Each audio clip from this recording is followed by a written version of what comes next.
Hey guys, sorry I'm in my car. um, this video, I did my other one first. This one is hard for me, but I think I kind of figured it out. Um, so the section that I chose was feature nets and word recognition. And I kind of puzzled over this for a while. I was like, I feel like I want to say something about this, but I don't know what it's going to be. Um, and I finally decided to talk about my children, specifically my oldest, he's 6, but they're both kind of learning how to read. My son is just finishing up kindergarten. His name's Hiram, and he is a giant. He's so cute. But he is very, very good at math. He has been doing math problems in his head since he was 4, maybe 3, and he can do like double digit multiplication. He's kind of crazy, but he he used to be very literal about the fact that he couldn't read. So we'd be like, "Hey Hiram, why don't you go get a book and go read the book?" And he's like, "I can't read." And I'm like, "Well, just go look at the pictures." "No, I can't read." "Okay, that's fine."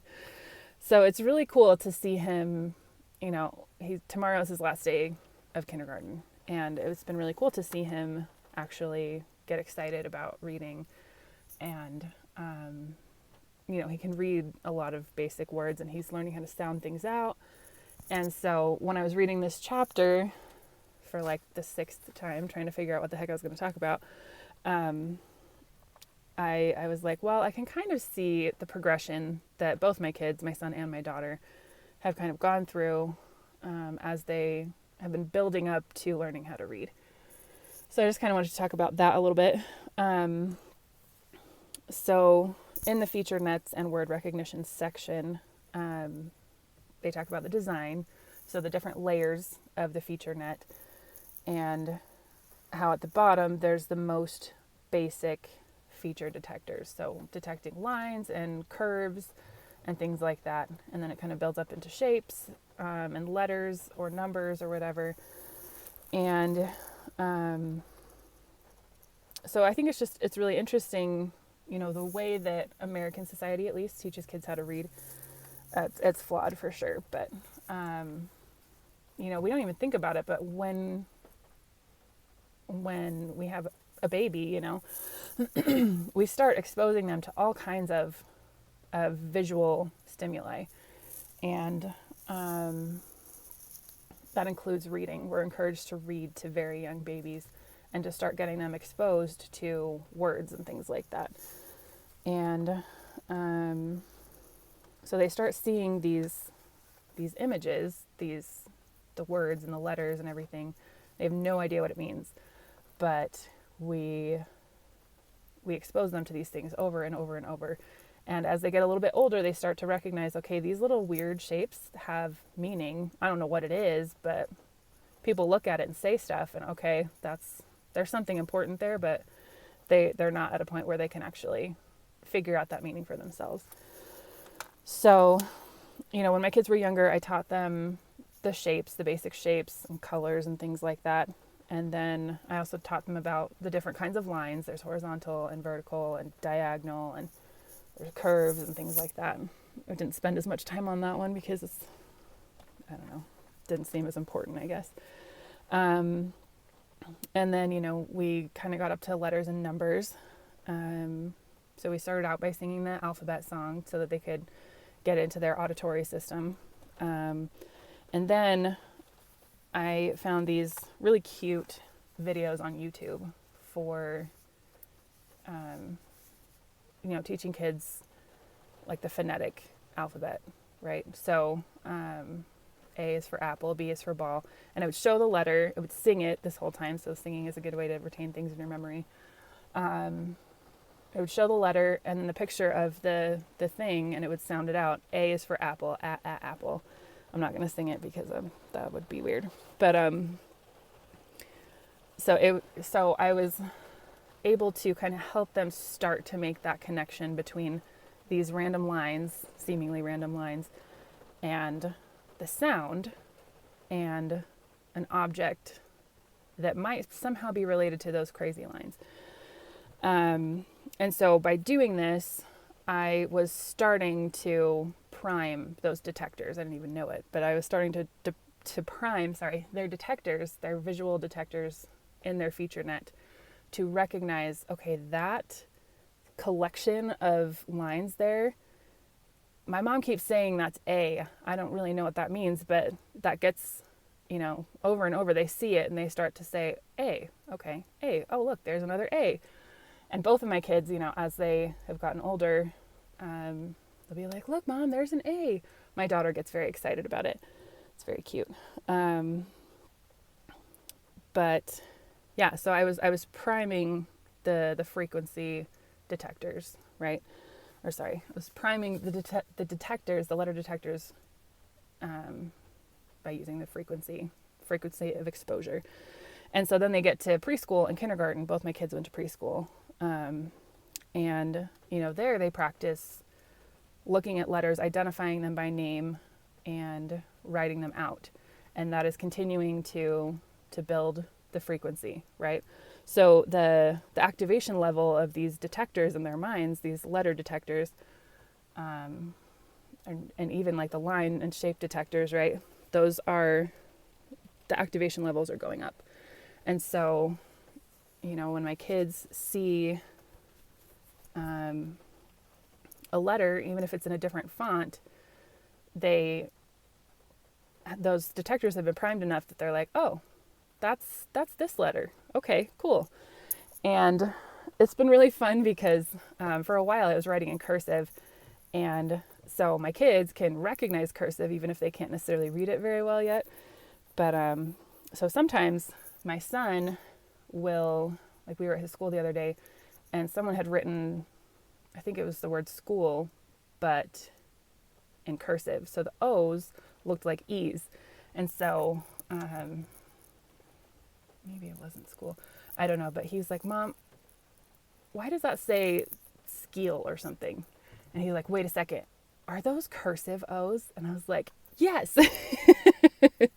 So it was cool because if he hadn't seen me write in cursive, he may not have been able to make that connection. Those detectors would have been primed to recognize those letters only as E's.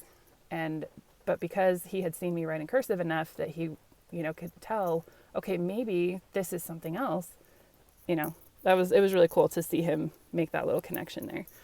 So, this is getting long. Okay. But yeah, in his kindergarten and in my daughter's preschool, they have them write their names a lot.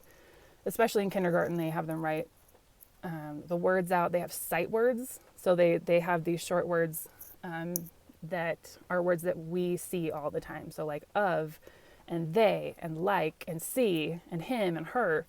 And so they're kind of teaching the kids to recognize these words as whole words, which is kind of the next section of the chapter, or the next section of the section, but the well-formedness. So they're teaching the kids to recognize these letter combinations as a certain word, and some of them are things that are harder to sound out. So that's something that they teach a lot is, okay, sound out the word by yourself. But they also teach them, that there are some words that you can't really sound out because English is crazy. And so they're kind of helping them prime those detectors.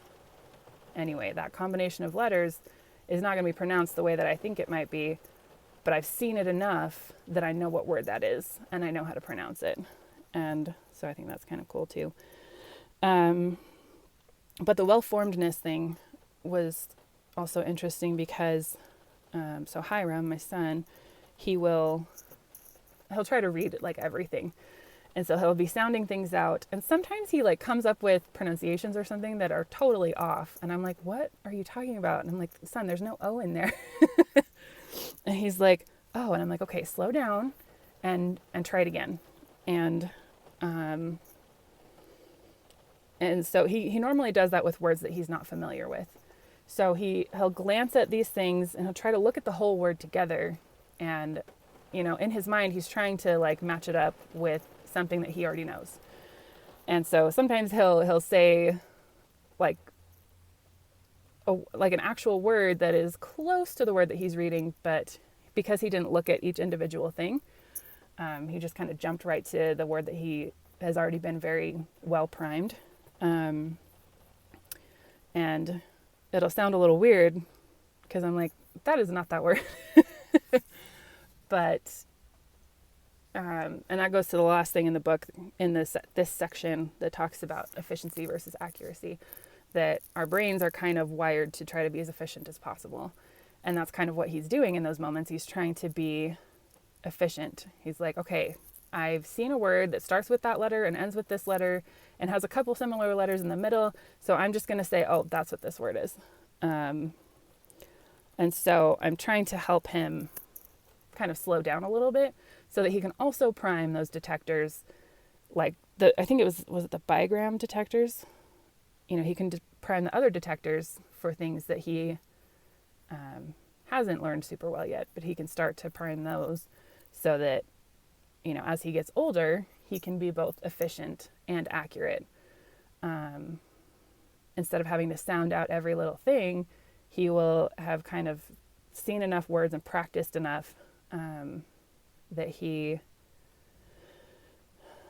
will be able to recognize a full word like adults do. He'll be able to recognize the full word very, very quickly because he's seen it enough times, or he's seen those bigrams enough times, and he can put them together really fast.